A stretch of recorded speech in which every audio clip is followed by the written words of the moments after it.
waxay xoojinaysaa xiriirka wanaagsan ay la leedahay dowladda ay jaarka yihiin iyo kuwa kale ee caalamka oo dhan xiriirkaasi waxa uu mar kasta ku salaysan yahay wax wada qabsi nabad jaar wanaag isqadarin iyo ka faa'iidaysiga fursadaha dhaqaale iyo ganacsi ee la wadaagi karo wadamada beesha caalamka waxaan ugu baaqaynaa in ay tixgeliyaan isla markaana taageeraan go'aanka iyo ayaka tashi ah shacbiga Soomaaliland ee qaraarkiisa ay cod afti iyo tala iyo dawlad isku ku muujiyeen gargaarka caalamiga ah waxaan soo dhaweynaynaa gargaar kasta iyo deeq kasta oo beesha caalamku ku caawinayso Soomaaliland balse marna aqbali mayno gargaar deeq qaaraan dhaqaale iyo hawl soo marta muqdisho iyo Soomaaliya waa ku celinaya cid kastoo noo soo xiriiraysa ama taageero ama talo ama dhaqaale waxaan u sheegaynaa Soomaaliya inaanu lixdankii midownay 30 sano dagaal iyo rafaad ku jirtay 30 sano kala maqneen waxba aan iga dhaxayn meel kaba ay tahay ama qaban kareen in la yiraahdo hawshaas xamar ku xidho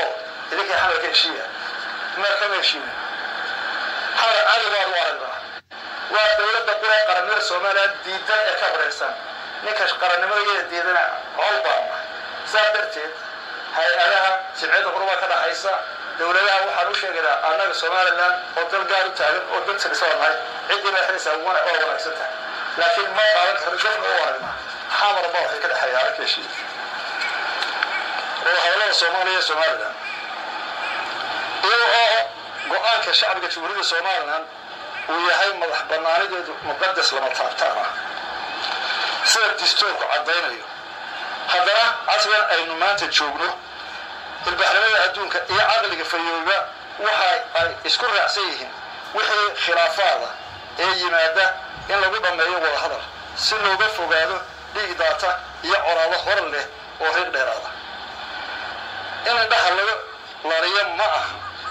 حدي لدوني إن لغو حضور أما عيدنا لحقشوا واحد كل أو شرقية هرت إلا بوسيرين لوضع وكذا وخبنا وخبلاي ما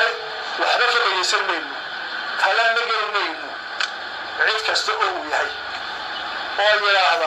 صومالي ويدل وحوي الدجال كان يحتاجيه هاي صومالي الدجال يحتاجيه هاي أنا لحظة صومالي لو قرنا بفكر كل حد حضر يدير بارم ولا لا حمر جيران كان حمر شوية أو نسوس ولا ورانا hadday tahay in dowlad arkayaan oo waan hadlayna intay sareeyeen gobolada waqooyi iyo magaalo Hiblaayo Saayir ee kolba calam diyaarad yar oo gaar ah soo saaraya heshiin oo hadlayna waxana awoodsa oo horne iyo